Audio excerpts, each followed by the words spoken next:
Phil McCoy. Philip, good morning to you. Good morning, guys. How are you all? Missed you. I've been gone the last few weeks. You have, yeah. And John Everson did a great job filling in for you there, Phil. Yeah, he did a marvelous job, Phil. Absolutely great job. Yeah, we're kind of hoping you're going to be busy. Yeah, you have another trip planned, do you, Phil? Tough crowd. Well, I had a dentist appointment, and then I listened to John. I was like, man, this is going to get everybody's expectations up, and I'm not going to meet them. Uh-huh. But so I got a lot of pressure on me today. Well, deservingly so, Phil. Not that we're not trying to boost you up, but deservingly so. You got a lot of pressure. Now, before we get into this segment, Mr. Gilstrap asked for an Academy Award rant, and your chances now, sir. All right. Did everybody watch the Academy Awards last night? Are you kidding me? No. Why? Of course. My first question to you is, why are you watching? I'm not watching Academy Awards, and that's the focus of the rant. Of the 10 films that were nominated, 5 of them had a total of 25 people in the world who watched them. It seems is to me that a fact, or you're exaggerating? I'm exaggerating, obviously, but not by a lot. And the movie that won, we've all heard of Anora, right? I mean, I am in the entertainment business. This is what I do, and I don't read. I used to subscribe to Variety. I don't anymore, but I'm kind of plugged into it, and I know what's churning. I had never heard of this movie, and it won Best Picture. It was made for $6 million. That's great. It's about a sex worker, and so Hollywood loves sex workers. Well, 13 Academy Award actresses have won for being a prostitute in the history of the Oscars. And Harvey Weinstein got in trouble for that, didn't he? Yes, and another 7 have been nominated, plus one man, Midnight Cowboy. There we go. So it's just the rant is nobody's watching the Academy Awards anymore. The audience is shrinking year after year after year. And if I'm running the Academy, I'm thinking this race to irrelevance, I would think they'd want to stop it somehow. Either make better movies, or I don't know that you have your thumb on the scale for the nomination process, although yes, you can. That's the way it works. But the rant is, who cares? Who's watching this? I watched the Dylan Oscars watched last night. Yeah, what did you think, Dylan? I think Conan O'Brien is very funny. I enjoyed him as the host. Overall, I only saw 4 of the Best Picture nominees, and before about Friday, it was only 2. But one of them was Anora, and I thought it was very good. Out of the 4 that I watched, I'd say it was the second best. I thought Dune was the best, but that was never going to win, just because it's a weird, sci-fi movie, I guess. Sure. But I thought Anora was very good, a lot funnier than I thought it was going to be, and I liked it a lot, actually. Yeah, and you're of the age where you still go to movies a lot. I can't remember the last time I went to the theater to see a movie. Well, I watched Conclave in my house. In your house. But when's the last time you went to a theater? I saw Wicked in the theater, and that was a total waste of 3 hours of my life. Bill, how about yourself? When's the last time you went to a movie? It's been a long time.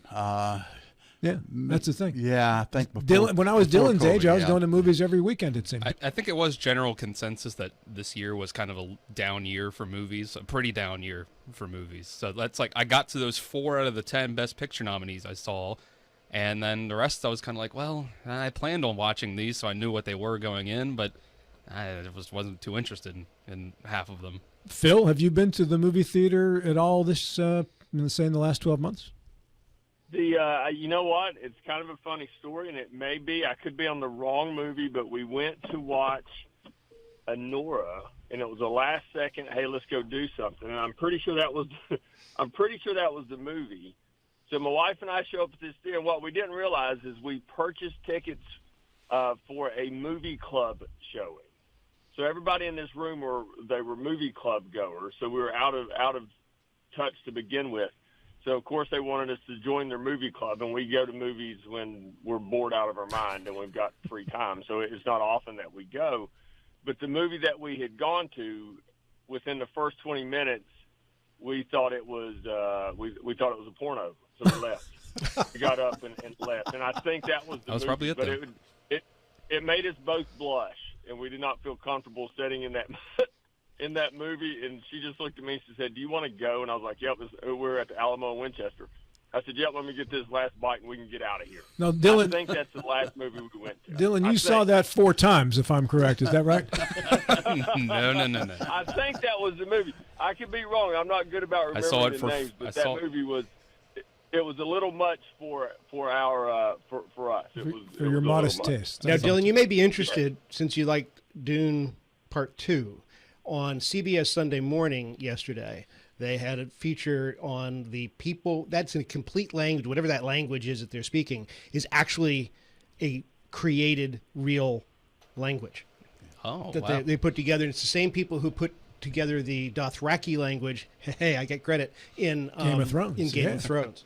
So okay. it's I don't know if they're married or not, but it's a But it's a they're guy and girl. they're trained linguists. They're linguists, but they're the go-to people for anybody who wants to make a new language Make for up their a language? You talk about a niche market. I'll also throw in one of the ones that I saw was A Complete Unknown, the Bob Dylan biopic. I want to see that. And having being a young person, not being too familiar with Bob Dylan, other than some of his songwriting, watched that movie. Thought Chalamet did a great impression of him, but otherwise, I was like, "What's wrong with this guy?" Bob Dylan. Yeah, Dylan, you may have caught kind of the end of that, John, at your birth year. I was born in '63, so most of the Dylan stuff where he really made his name was while I was too young to know what was going on, and then kind of caught it like on classic rock channels and whatever. To a certain generation, Dylan is just everything. I just can't listen Right. to him perform. I'm He's just, got a horrible I'm not, voice. I'm okay with Dylan. I don't have anything for him or against him, but there is a generation that came before me that just thought he was everything, and that's cool. I mean, whatever. Actually, my brother is 4 years older than I, and he was a Dylan devotee. Yeah. I was not so much. I was. That's how Dylan got his name, by the way. Same spelling. I don't. My dad, I think, more so was going for Dylan Thomas. Dylan Thomas, yes. Yeah. Dylan Thomas. Financial Phil. Phil, were you named after anybody in particular? To get your name? My mother tells me my middle name is Wayne, W-A-Y-N-E, and she tells me that was after John Wayne. She was a big fan of John Wayne. Nice. So that's how I got my middle name. Well, that's pretty cool. I didn't know. That's something new I learned about you. You have a lot of John Wayne mannerisms, Phil. There you go. Yeah. I'll take that. John Wayne was a tough dude. I'll take When it. I think of you, I think of was it Crew Grit where he's holding the reins in his teeth with a gun in both hands. I think of you, Phil. Fill your hands. I appreciate that. Phil, I think when I think of John Wayne and you, I think more of the Alamo. Oh, Phil. There you go. I've been shot. I can see the memes coming from my friends that are listening right now. These artificial intelligence memes that are quite funny, but I can see them coming right now. John Wayne But, never licked his horse, though. Not in the mouth. Never yeah, once. Well, God, you're not going to let that go, are you? None of us should ever lick a gift horse in the mouth. I think that's well established. I'm hanging up. I'm gonna You know, Everson didn't have to go through all this. I know. You guys didn't put Everson through all this. Well, then let's talk money here, Phil. Let's get into it because this has been a really odd couple of weeks with the market. It's a market that I think doesn't know what it wants to do just yet because it isn't sure what the world wants to do just yet. I'm glad you said that because that was, in your words, that was exactly what I was going to say. But if you go back, and I'll touch on the market so far this year, and then I want to kind of follow up on some of what John talked about because I thought it was really interesting and it has sparked a lot of conversation amongst our clients and even people that aren't our clients that had called or asked me questions about. But so far this year, we head into the year, and it's only 2 months in. It feels longer than that to me. But it's only been 2 months in, and the same questions are still there that were there on January the 1st. Most of those questions have been around since 2022, everything that revolves around inflation and the path of inflation. But what has kind of muddied the water or clouded the water, which what used to be a fairly simple equation for the Federal Reserve, is now the tariffs that does kind of cloud our judgment or cloud their judgment on what they should do moving forward. So remember, we used to talk about good news is bad news and bad news is good news, and I got tired of saying that, but it was accurate. Well, we started to get some slowing, or not really bad, but bad economic data that, of course, we all knew was going to come at one point, that used to signal Federal Reserve cuts, but now it doesn't as much because of how can we cut rates if we're not quite sure what tariffs are going to be and what they're going to do to inflation. And the news cycle is so fast and it changes so quickly right in front of us. So therefore that clouds what the Federal Reserve wants to do. And man, I know that so many people want us to direct this conversation somewhere else in the markets, but it does a lot of it. The biggest proponent of this is still the Federal Reserve and inflation, but some of the policy changes that could impact what the Federal Reserve does has now clouded the water. And that's not to say, again, I say this all the time, but it's not as if we're for or against or we think it's a good or a bad idea, but it does muddy the water. It does make it more difficult for the Federal Reserve to predict what's going to happen with interest rates, even though we're starting to see a slowdown somewhat in our economy. And it's not, in a snapshot, it's not bad. It's not, our economy's not in bad shape in a snapshot, but the direction of the economy is slowing. What used to mean rate cuts now means, well, we still have to wait and see because there's another component to this. And so going back to January the 1st, our markets kind of corrected back to where we were just a few months ago. The S&P is up slightly. NASDAQ, I think, is down slightly, and I think the Dow is up slightly. I think, don't hold me to any of those three, but they're all slightly because February was a bad month, and most of last week was atrocious except for Friday, and I have no answer as to why Friday was so good after the closing bell or after lunch, I should say, on Friday, where our markets kind of took off, and I didn't even realize it until the end of the day. But so far this year, kind of boring when we look at it in a historical standpoint with market movement. It will look boring, but the first 2 months has been anything but for our markets. Financial Phil, our guest here on the program from Ameriprise Financial and the Mirius Group of Financial Advisors. On the CNBC Business Report this morning, they had said that they're expecting negative GDP growth for the first quarter by the time you get to the end of March here. I read, and I like to read financial stuff, so this is something I saw this weekend. Bearish sentiment among individual levels surged to the highest level in 2.5 years this past week, as the tech and momentum trade showed some vulnerability. The American Association of Individual Investors said in its survey for the week ended February 26 that the bearish camp, those who think the market will be lower in the next 6 months, jumped to 60.6% from 40.5% the week before. Bulls, those who feel the market will be higher, fell to 19.4% from 29.2%. The spread between bulls and bears jumped to 41.2% in favor of the bears. Bearish sentiment hasn't been that high since September of 22. That year, the S&P 500 fell 25% from January to October and saw the worst performance for the first 6 months of the year since 1970. Before that, you'd have to go to the financial crisis to see bearish levels above 60% when they hit 70% in March of 2009. The spread of 41.2% to the bears hasn't been this high since September of 22, and before that, March of 2009. The stock market has seen a recent stumble with the S&P and the other major indices off 3% from a recent high, but it is still up 1.3% year to date. The bond market may hold a small clue to the pessimism. The 10-year Treasury yield has dropped from near 4.8% in January to now under 4.3%. Given inflation expectations rising, the drop in rates looks more like pessimism on growth, which could bring a U.S. recession back into the conversation. And then it closes with the Conference Board's latest consumer confidence index dropped below 80, a level that typically signals recession. Your thoughts, Phil? Well, I'm going to go back to one thing that you'd think, because we were discussing this just on Friday, and you said a lot there, but I wanted to focus on the highest bearish level since September of 2022. And if someone could fact check me while I say this, but the fourth quarter of 2022, now 2022 was a terrible year for our markets. It was terrible. It was terrible for the equity markets. It was terrible for the bond market. However, the fourth quarter of 2022, the S&P 500 was up just over 7%. So those bearish levels that they're talking about in this investor club that hit the highs in 2022, it really shows how this stuff is unpredictable, because the fourth quarter of 2022 is when we started our bull run. It wasn't.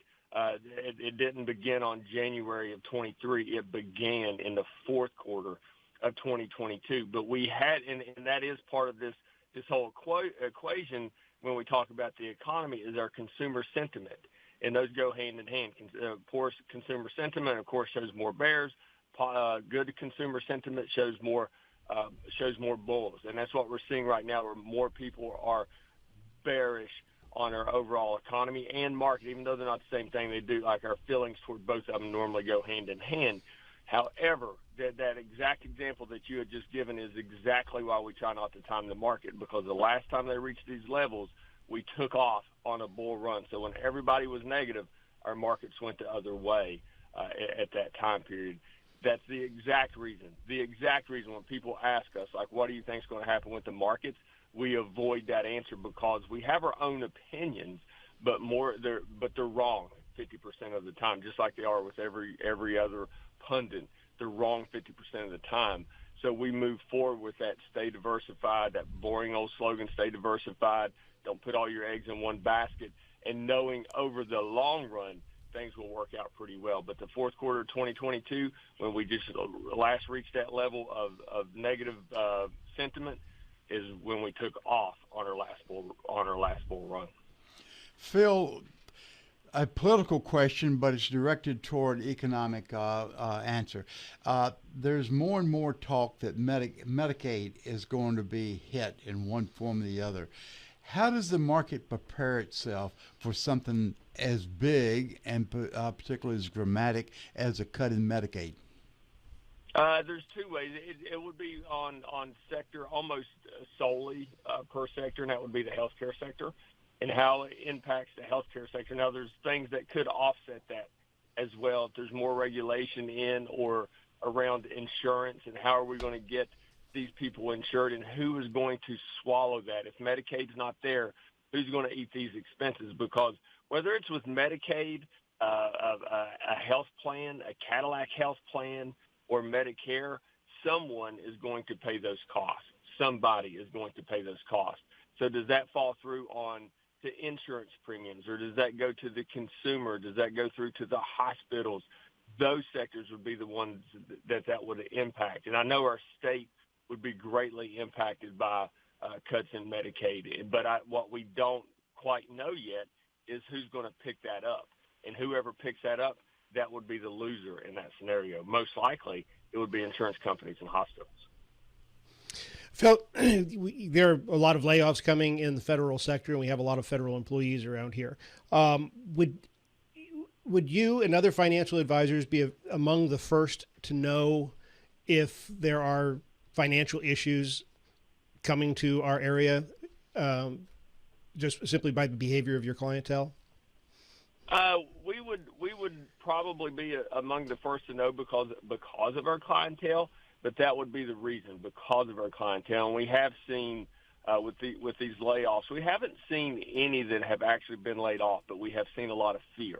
And that fear comes in lines of, and it goes to really what they're paying us to do, is this financial planning part of our agreements with them. So we've got the investment part and then the financial planning part. And that's what John had talked about the last few weeks, was mainly the financial planning part of what we do and that's what we spend most of our time doing, quite honestly, is the financial planning part. But as that fear comes along and the questions, what if I get laid off? What if I have to pick up and move? What if I get a pay cut? Or what if I say, hey, I'm just scared, period, so I'm going to go look for another job, or I'm going to look for other types of employment? Or can we afford to live if I get laid off from my position? We have one client that's not in the state, but while the spouse, the wife, is fearful that she's going to lose her job, and she's close to retirement, and we're going to spend a lot of time with these people over the next few weeks. The husband just found out that he has cancer, And, you know, to the degree of where he's not going to be able to work through treatments and so forth, the treatments are going to be excruciating. So what if she loses? What are we going to do? How do we access her money? What type of income do I have to make? But your question is yes, we would be some of the first to know, simply because of talking to. We have so many clients around here that are federal employees or contractors for the federal government, that we do kind of see it happen before it makes the news and before it's talked about locally. We kind of see it happening just because of our clients. So yeah, we would be of the first to know, but because of the benefit of having our clients that work in those positions. My inclination, were I in that position where I was fearful that a layoff might be coming, my inclination, especially if I had a lot of equity in my house, would be to get a home equity line of credit, not necessarily a loan, get a home equity line of credit nailed down now so that I would have some emergency cash, bad cash, but cash anyway in case I needed it. Is that a bad strategy? Well, it's not a bad strategy if you failed to plan by having enough cash reserve set aside. And for some of these circumstances, that example that I had just given you, I don't know that you could have enough cash set aside, but you always want to have enough. And when I say cash, I mean risk-free rate of return that is fairly accessible, that you could get to live off of in case of an emergency, or if you have something that pops up that you're not financially prepared for. But there's not many people that would prepare for that scenario that I had just given you. Now, having failed to do that, then if you have equity into your home and you have it available, you don't have to access it until you need it, but if you have it available, and this is my second fail-safe, if I run into something that the 6 months or the year that I have set aside in risk-free rate of return assets, if I don't have that set aside and I have to get to this, now there's sometimes better options, but that is the easiest portion to get to. I mean, you could have, if someone said, hey, I got a credit card that its intro is 0% for a year. Yeah, you can have that. But what if you don't need that within the next year? Now you're stuck with 22 to 24%. So the safest backup plan, of course, we would say have the cash set aside, but the safest backup plan, that would be a safe backup plan, but we wouldn't want to see anyone have to resort to home equity loans to pay bills, feed themselves, put their kids through school, whatever it is that you had financially planned for before any type of disaster had happened. Phil, this is the week of the tariffs. Are the market viewing these as a threat for effect or reality? Or have they already built them in since they've been talked about for so long? Or they already built them in, yeah. They have already priced in a great deal of tariffs. And however, what we don't know is, and man, I hate to say this, but we don't know how the Federal Reserve is going to react to the tariffs. But the campaign was run on tariffs. So I think we assumed that there were going to be a fair amount of tariffs. Now, what's that mean? I heard someone speaking this morning on a financial podcast that I listen to quite often, and he was saying, well, wait a second, there's a side note to this as well. So what these tariffs could bring, what these tariffs will bring, and he cited a few examples, is businesses coming to the United States that may not have been domiciled in the United States before, because to avoid those tariffs and to enjoy the lower tax, the capital gain, or the corporate tax rate, I should say, the corporate tax rate in the United States, knowing that they need our consumers and our economic power. Well, we're just going to move there simply to avoid these tariffs.